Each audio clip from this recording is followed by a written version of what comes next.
Hi, everyone. Happy Saturday and welcome to Satsang. So, today we're going to practice Satsang, which was a prescription and a lifestyle that was founded by my great grandfather, Dr. Chhatrapati Saheji. And he really prescribed that by doing a light meditation through the heart for and a silent meditation for 10 minutes in the morning and 10 minutes at night, you would be on the path to enlightenment. And he also said that every 3 months you should come together as a group, which is what we do here in Satsang, and meditate as a group to really amplify the benefits and to come together as a community and as a family. So, Satsang is what we're going to practice today. I'm going to start with a topic, and it's going to be something related to spirituality and all of those kind of things. And then we're going to go into our meditation. And then after that, we'll have Q&A, and I think my dad will hop on for a little bit, so you guys can also talk to him. So yeah, I'm just going to start off with our topic. So today and this week, something that was on my mind was the self and the connection to the divine, because that's really what we're working with on our spiritual journeys, right? Like the experience and, the family and the work and all of that is part of it. But when you're on a spiritual journey, it's really about yourself, the self, and the connection to the divine. So it will always come back to the self. And, as human beings, we will get distracted, we will make mistakes, we will have phases where it's harder to connect spiritually. And after those moments, what is important is that we come back to the self and we come back to our spiritual connection and we make changes. So, no matter what happens, who hurt you, what someone said or did, we have to come to a place where we understand that only by sitting with ourselves and our soul and the divine can we learn the lessons that were assigned to us and move forward with a lighter heart, clearer mind, and an even lighter spirit. We've all met those people who have been through so much darkness, yet their soul seems so youthful, right? They're still so full of love. They're still so full of joy. They're still so full of peace. And that's really the path that we're on here.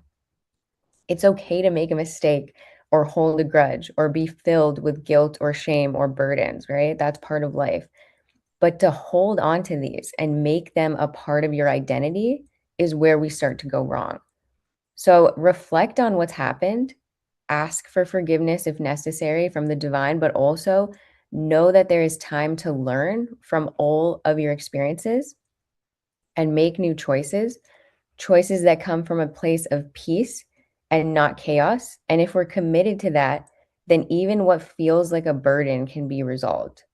So invite light into your life to guide you, to protect you, to support you, to show you the higher path and follow that path, a path of peace, kindness, love, understanding, acceptance. This is not a path of self hate or self judgment, guilt or shame.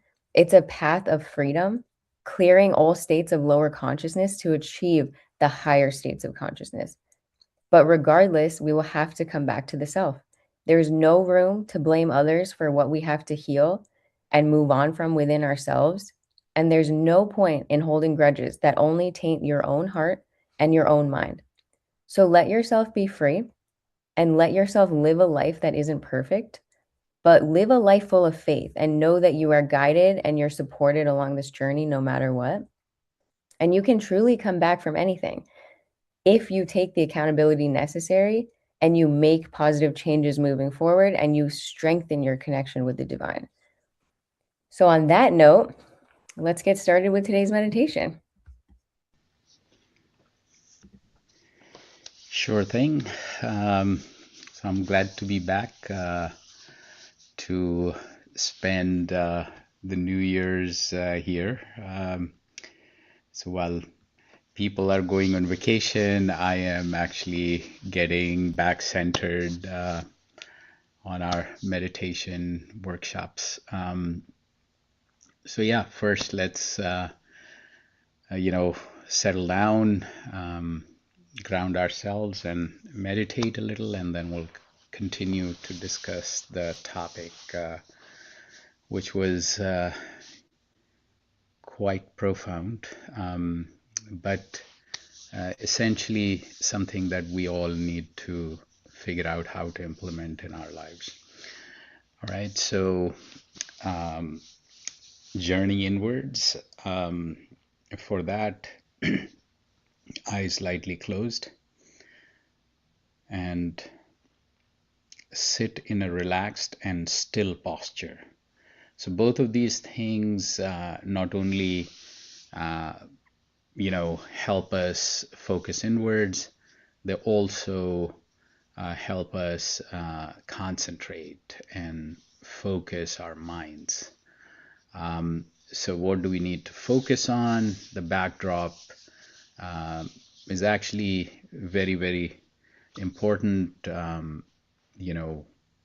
in terms of meditation. What we focus on stays as the backdrop as we go deeper and deeper to a point where we forget who we are, where we are, and what we started with. So, but still, what we start with in terms of our meditation is key. The states that you can reach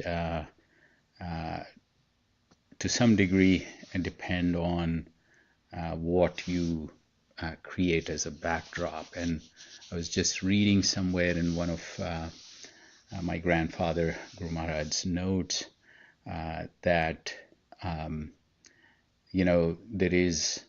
there are many meditations that focus on an action or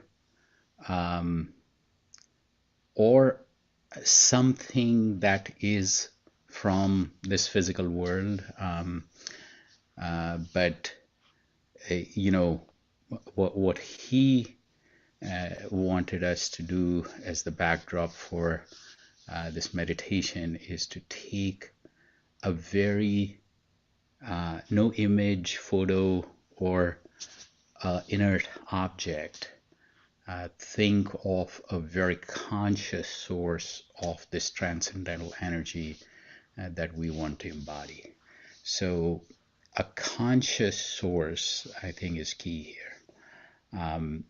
And what it is our freedom, our choice, but it ought to be a conscious source and source of this enormously uplifting positive energy.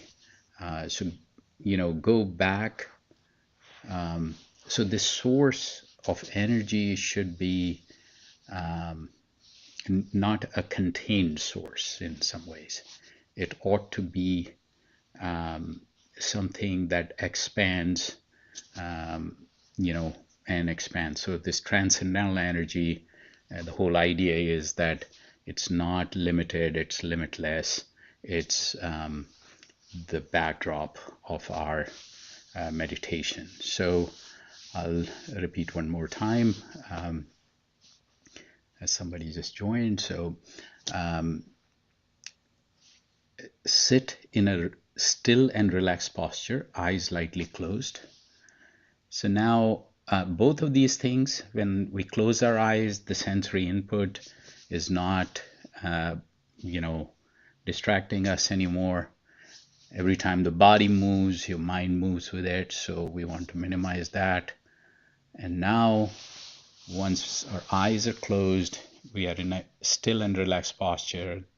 We just observe there is no strain anywhere in the body because that also distracts our mind.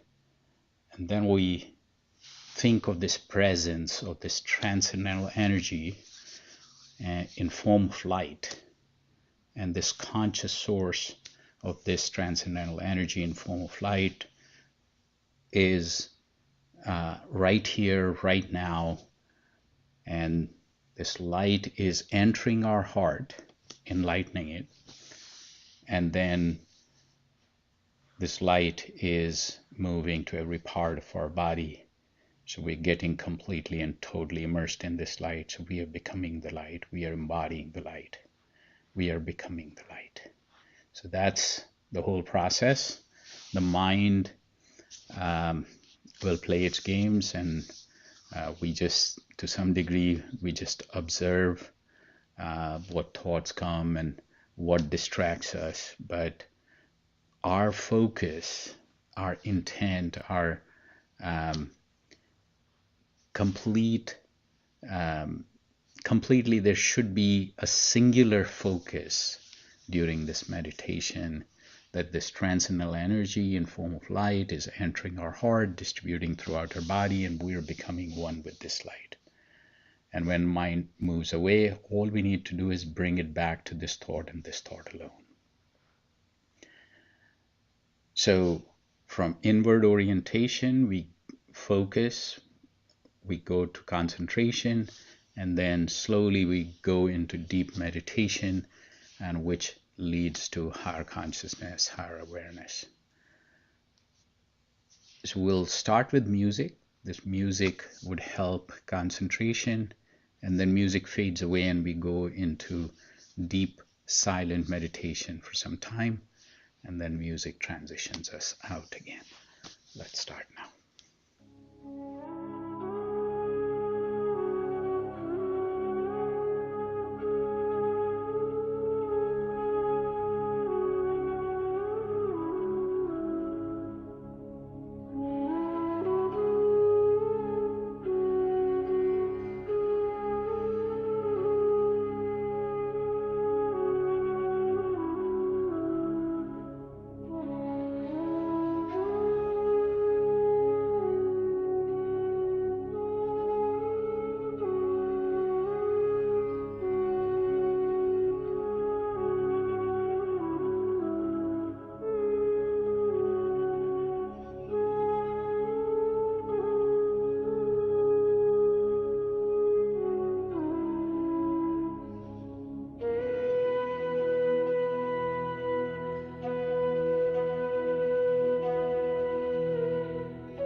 Happy Saturday, everyone. Glad that we are here in Satsang. For next few minutes, it's your time. You can. There is no pressure.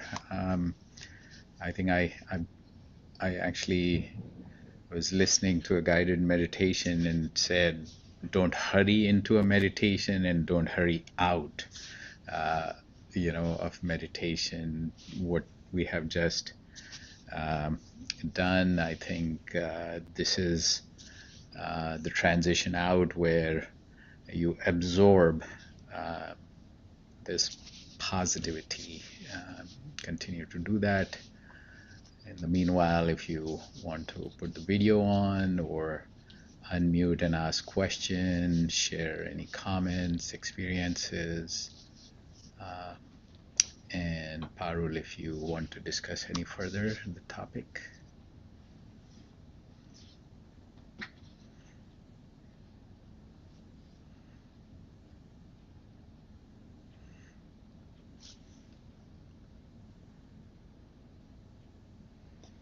Hi, Piju, how are you? Good morning. Hi, good, good. Maybe there's you brought up this thought of consciousness. I've heard about this higher consciousness, and consciousness is all there is to it, and I not totally grasp what consciousness means in that context. And yeah, I just wanted to know how do you? I know it's not it is a huge topic, but even No, some in so itself. let's take it in pieces. So number one, I think the backdrop of this meditation ought to be that, see, traditionally satsang used to be done in person with your guru, right?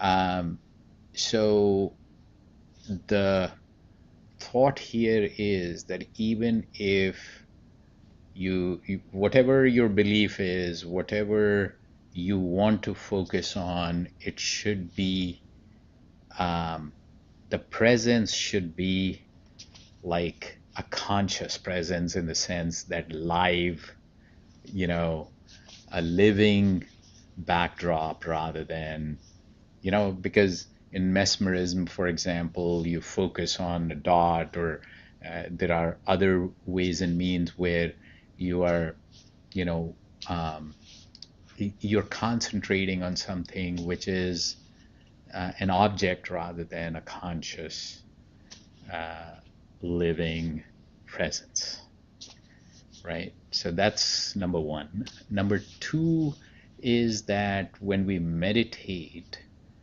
we are uh, when we are deep into meditation, our consciousness rises in the sense of um, you so okay, let me talk a little more elaborately here. So in one, I just recalled one of the uh, articles written by Panditji Maharaj, one of my grandfather's disciples, who traveled throughout India a lot.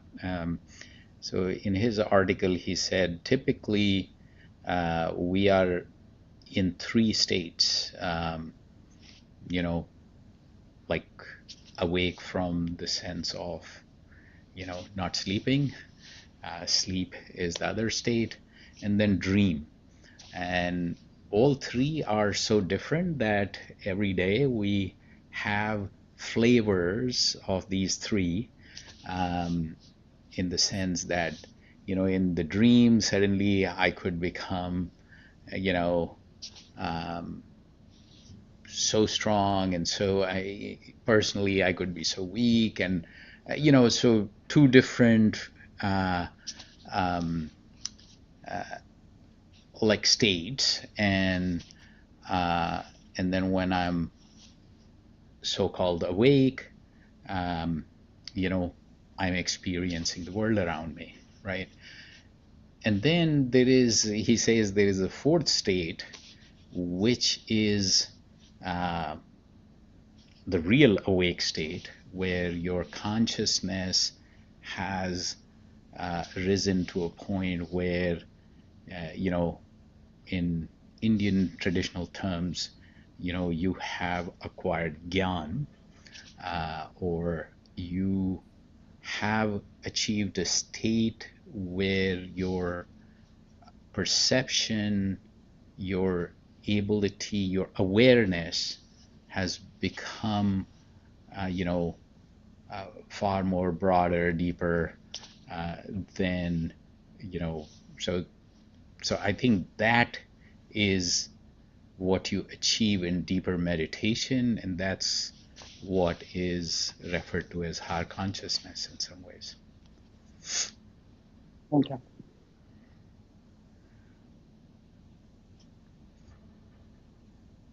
And that is a process, right? It just with time and you know, maybe you never know whether you achieved it, right? Or it is only, do you know if you ever achieve it or is it just, So, uh, actually, in this, 7-volume book, my grandfather described like n number of those states, including so in Upanishads, there is a 5-step um, process called Panchkosh.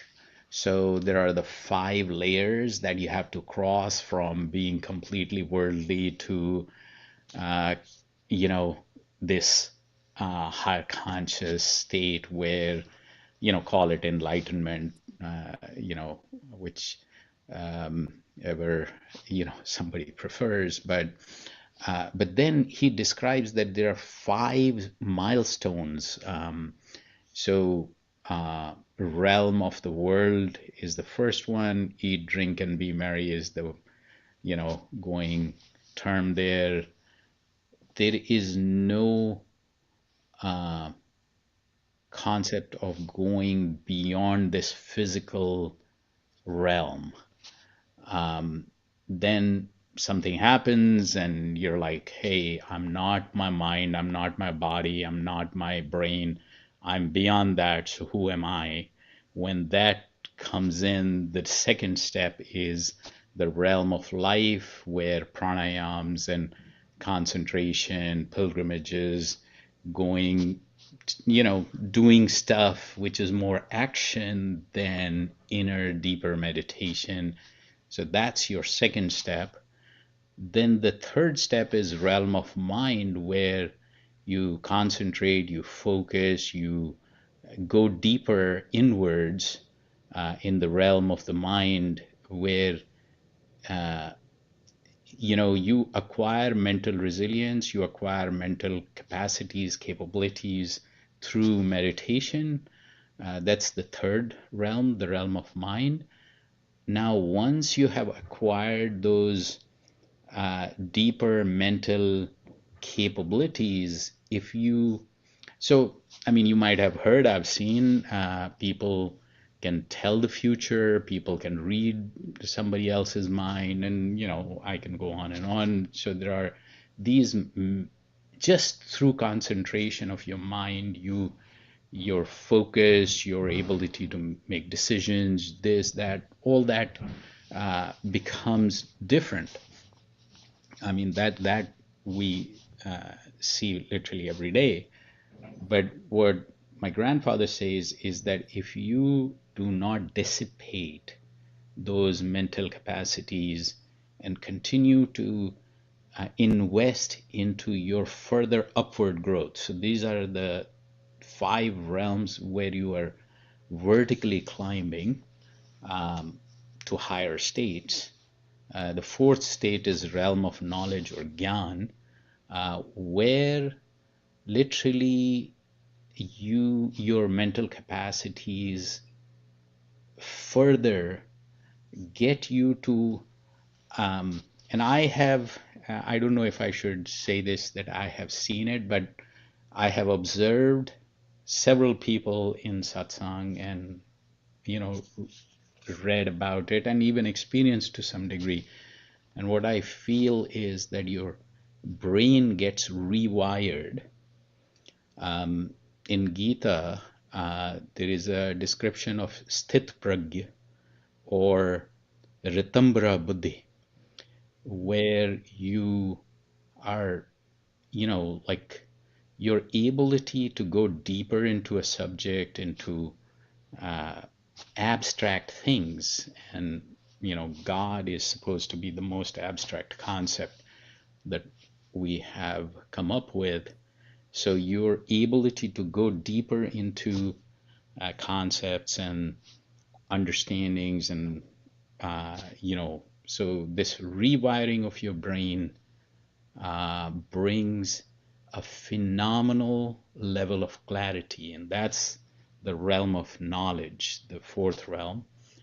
And with that knowledge, so this knowledge is about, uh, who we are, what's my purpose in life, so on and so forth. That becomes clear in the fourth realm. And based on that knowledge, what you realize is that you're more integrated with the nature and other people than you think you are. So from me, it becomes I am much broader entity than just my body. And that is when you go to the fifth realm, which is the realm of love or bridge or Krishna consciousness, where you um, realize that you're more integrated with everything around you. And that's, uh, you know, the bliss that, meditation leads to, and higher consciousness, higher awareness is that level of existence. Um, and then beyond that is Trigunatit, which is the Satraj Tham, those three elements, three energies. Once you go beyond those, then that's the ocean of peace that Guru Maharaj talks about. Um, so in that process, I think I forgot where I where I was uh, in the whole discussion, but uh, essentially, your um, capacities as we call everything a state of mind for us, in the sense that we think that mind drives everything. But in this 5-step process, one of the things is that mind is the middle layer. We go beyond that. Once you have developed that level of concentration, you're literally, your brain functions at a far more efficient level, and then your identity or ego um, gets to a point where it is able to expand its identity to far beyond just, I'm not just an individual but part of an ecosystem. um, you know so just getting to that point where things become clear, my purpose becomes clear, my ability to understand where I fit in becomes clear. uh, that is referred to as higher consciousness, in my view. Okay, thanks.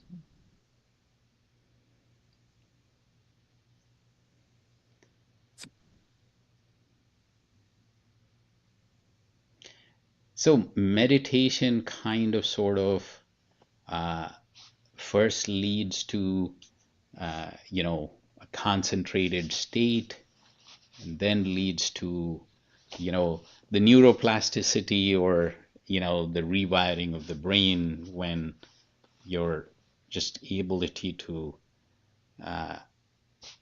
grasp very, very abstract things in a very, very different way. Uh, you know so and that then helps you to further deepen this awareness within.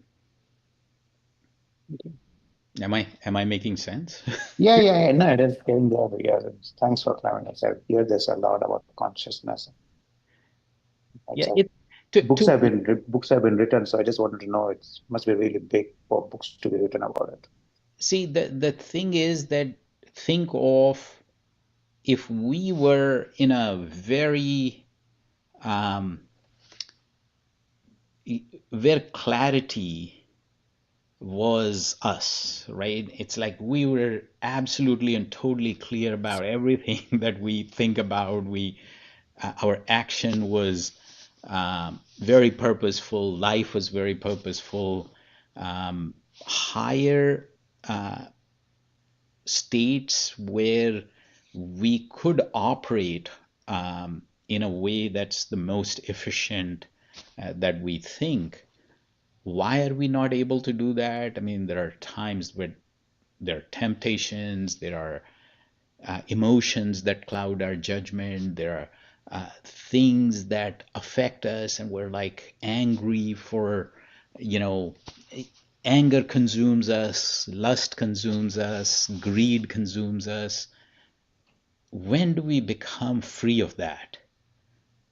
That to me is a state of higher consciousness, higher state where you operate without these, things that affect us every day. Okay. Samavastha, it's like I'm even keel, things happen, and people think that, samavastha would be like, hey, I don't care. So I actually wrote in my Substack an article that detachment is actually not that I don't care. It is actually I care deeply to a point where, see, if somebody was drowning and I jump without thinking that, instead I give a rope to that person and pull, is I had the, you know, so instead of like, you need to be have the ability to save somebody when you are in that, when you're not just completely swayed away yourself. And so the thought here is that if somebody is drowning in emotions, let's just say, right, and you do the same, then you're not saving that situation. If you stay away from the mental ups and downs, and keep that clarity, keep that higher status, then you're able to see what's going on, and then you're able to help. So just, I think I'm just trying to say that that's the way you need to operate. So that is a higher state than, where you are getting affected with every small thing that happens. So yeah.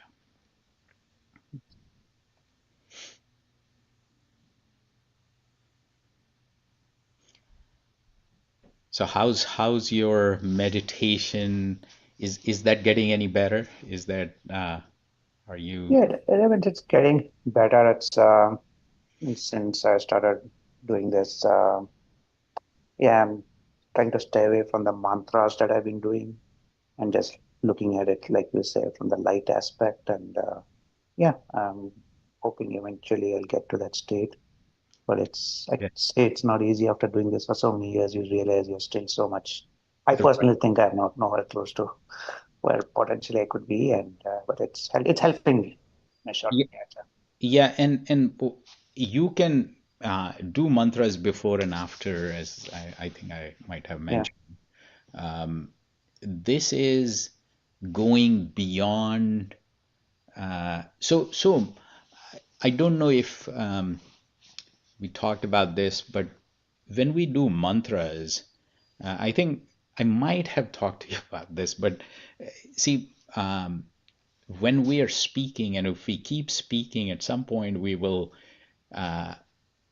get tired, and then I could still be in that mode where my voice is not coming out, but the vibration is still there. And so mantras get us focused on one thing, and then a slightly deeper state would be when I'm not physically speaking, but that vibration, that mantra is still going on. First, like, you know, it's almost like a humming sort of thing, and then even that might stop, and I still feel that vibration. And then, I get to a point where everything has subsided into silence. So those are almost like four stages there. So, the whole idea was that mantra will get your mind concentrated. Then you don't need the physical sound, your vibration within would sustain that state. And then, even while you are not uttering the mantra, you have achieved a state of concentration without, like, after all that, because, the like the wild horse, the mind has now, you know, all the energy has been taken out, and it's like the mind is relaxed to a point where there is no sound, but there is concentration, right? So it's like the depth keep changing. So think of the silent meditation here is that eventual state of mantra. And then, say, if I was doing like Gayatri mantra or Om or whatever that mantra is, there is a visual of that. And so when we take this light as the backdrop, that's like, so eventually the mantra needs to be visualized. So this is like in silence and, thinking of light or a visualization of the mantra, I think. So it's what I'm trying to say is like both can take you to very deep levels. So the whole idea here is that when you do this meditation, it will take you deeper. Even your mantras will, you know, take you to a deeper higher consciousness, higher awareness state.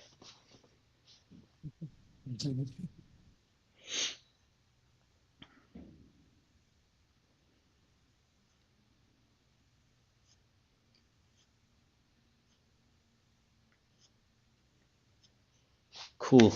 Okay, so almost at the top of the hour. Anything else before we wrap up?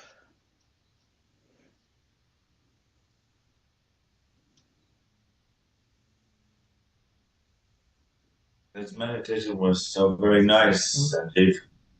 Thank you, Jeff. Always good to have you here. Thank you for being here. Right, we're back. Yeah, I'm very glad to be back too. It was a several week long India trip, so still exhausted and jet lagged, but very happy to be here.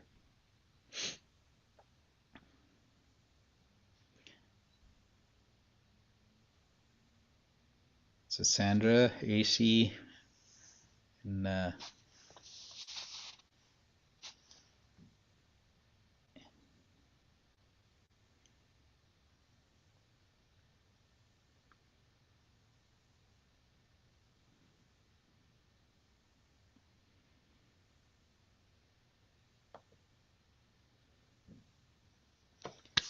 Namaste, Bhaiya. Welcome back. thank you. I was listening to the conversation. I just want to, clarify. I know it is already top of the hour, so um, maybe like what Mr. Thomas was saying, like higher consciousness. So to me, like higher consciousness is when I know who am I, like not the body, not the mind. So whenever I have that realization that I am not the mind, I am not the body, and I can see the same thing in other uh, people, that would be the state of higher consciousness. And it cannot come from reading books. It is just like that the books are just like the prescription of or recipe of creating or making chocolate, but they cannot give you the taste of chocolate. So the same thing is here. Like I will know that I am conscious or at a state of higher consciousness when I can see myself like who really I am. That's what the my interpretation is, but that may be wrong or something like that. But whenever I am able to um, see myself, because I have been in this body for 55 years, and I don't know where am I in this body. And I still see people by their physical appearances, by their physical identities. So still, I am not at that level, where I can call that I am at a higher consciousness.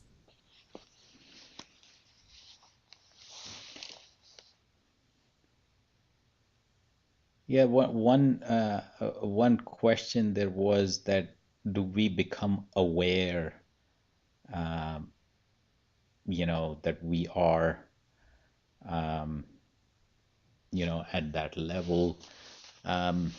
So it's a very interesting aspect.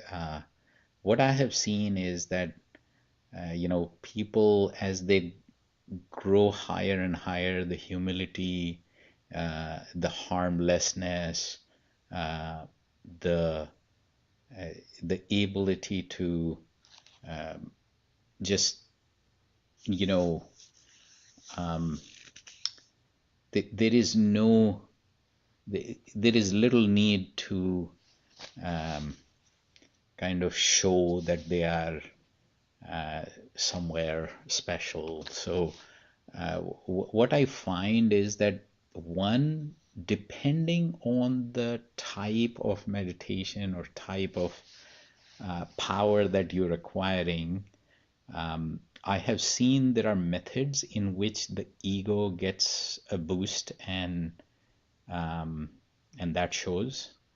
And then there are methods where you continue to progress, but you don't, you know, demonstrate that or show that to others, or even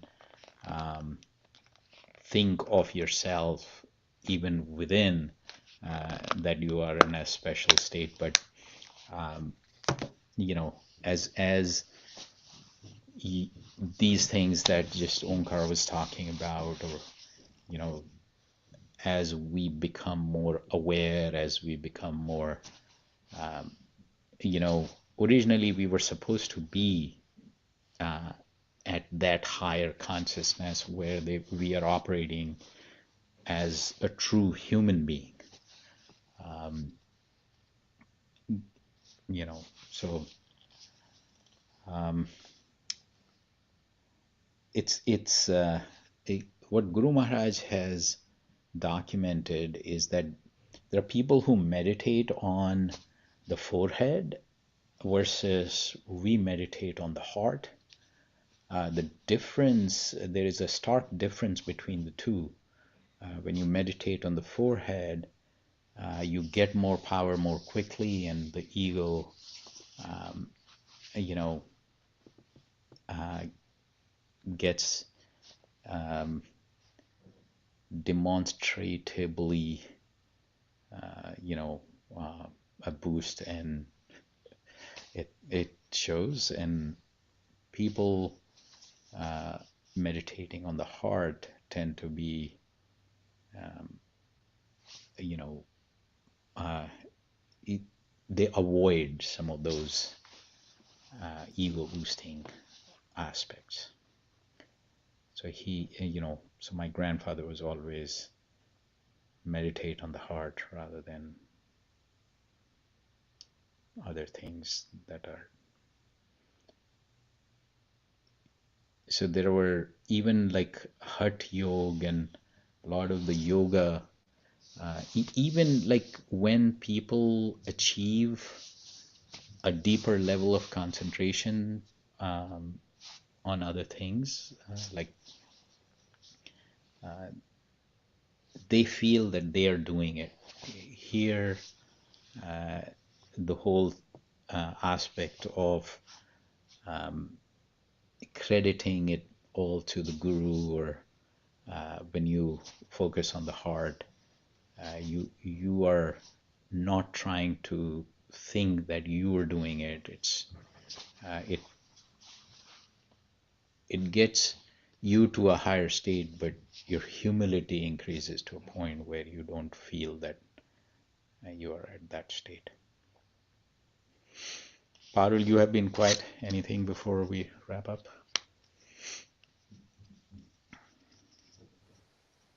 I think you covered it.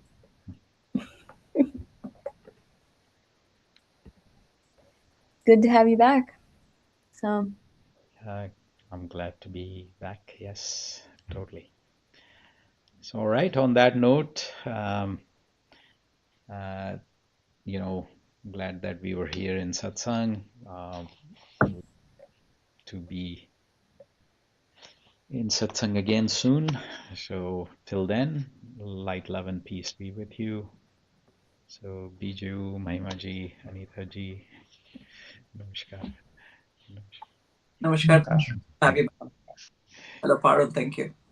hello, good to see you. Namaskar. Thank you. Thank you.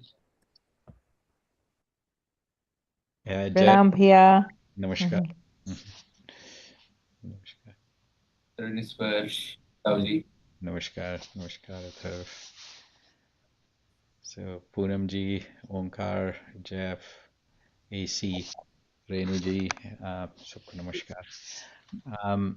And how do you pronounce your name? Is it Immuni?